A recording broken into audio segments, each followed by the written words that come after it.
1 Raja-Raja pasal 4 kita baca. Maka Salomo menjadi raja atas seluruh Israel. Inilah para pembesarnya. Asaria bin Sadok menjadi imam. Elihoref dan Ahia, anak-anak Sisa, menjadi panitera negara. Yosafat bin Ahilud menjadi bendahara negara. Benaya bin Yoyada menjadi panglima.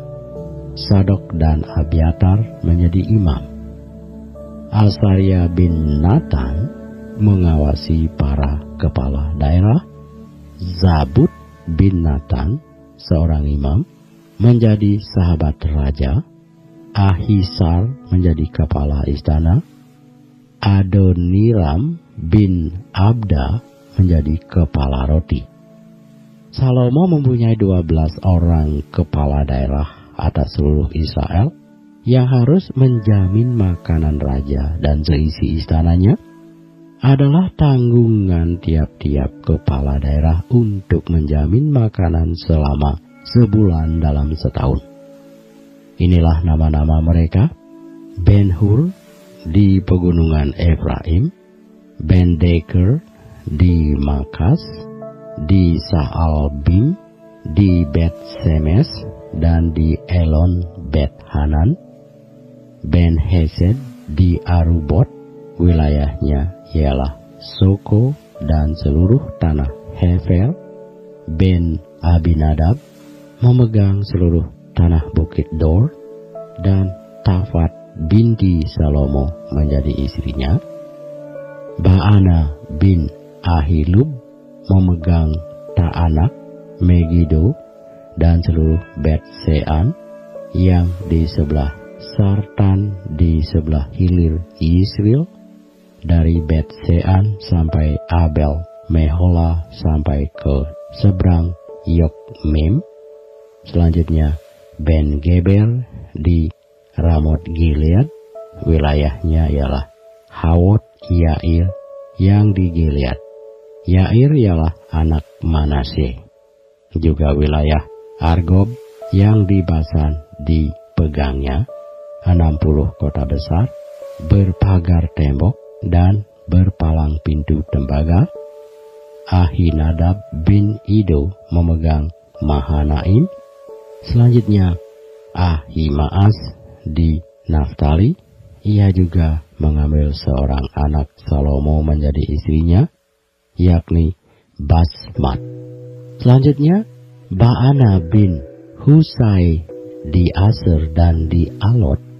Lalu Yosafat bin Paruah di Isakar, dan Simei bin Ela di Benyamin.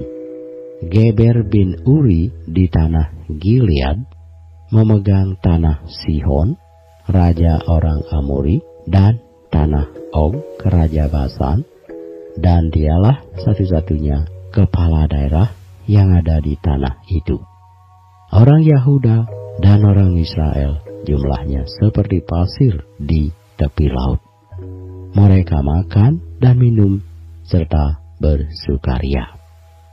Maka Salomo berkuasa atas segala kerajaan, mulai dari sungai Efrat sampai negeri orang Filistin dan sampai ke tapal batas Mesir. Mereka menyampaikan upeti dan tetap takluk kepada Salomo seumur hidupnya. Adapun persediaan makanan yang diperlukan Salomo untuk sehari ialah 30 kor tepung yang terbaik dan 60 kor tepung biasa, 10 ekor lembu gemukan, dan 20 lembu gembalaan, dan 100 ekor domba, belum terhitung rusa, kijang, rusa, dandi, dan gangsa piaraan. Sebab ia berkuasa atas seluruh tanah di sebelah sini sungai Efrat, mulai dari Tifsah sampai ke Gaza, dan atas semua raja di sebelah sini sungai Efrat. Ia dikaruniai damai di seluruh negerinya, sehingga orang Yehuda dan orang Israel diam dengan tentram. masing-masing di bawah pohon anggur dan pohon aranya, dari Dan sampai Berseba seumur hidup Salomo. Lagi pula Salomo mempunyai kuda 4.000 kandang untuk kereta-keretanya dan 12.000 orang berkuda. Dan para kepala daerah itu menjamin makanan Raja Salomo serta semua orang yang ikut makan dari meja Raja Salomo. Mereka membawanya masing-masing dalam bulan gilirannya dengan tidak mengurangi sesuatu apapun. Jelai dan jerami untuk kuda-kuda biasa dan kuda-kuda teji dibawa mereka ke tempat yang semestinya masing-masing menurut tanggungannya. Dan Allah memberikan kepada Salomo hikmat dan pengertian yang amat besar, serta akal yang luas seperti dataran pasir di tepi laut, sehingga hikmat Salomo melebihi hikmat segala Bani Timur dan melebihi segala hikmat orang Mesir. Ia lebih bijaksana daripada semua orang, daripada Etan orang Esrahi itu, dan daripada Heman, Kalkol, dan Darda, anak-anak Mahol. Sebab itu ia mendapat nama di antara segala bangsa sekelilingnya. Ia menggubah 3.000 amsal, dan nyanyiannya ada 1.005. Ia bersajak tentang pohon-pohonan, dari pohon aras yang di gunung Lebanon, sampai kepada hisop yang tumbuh pada dinding batu.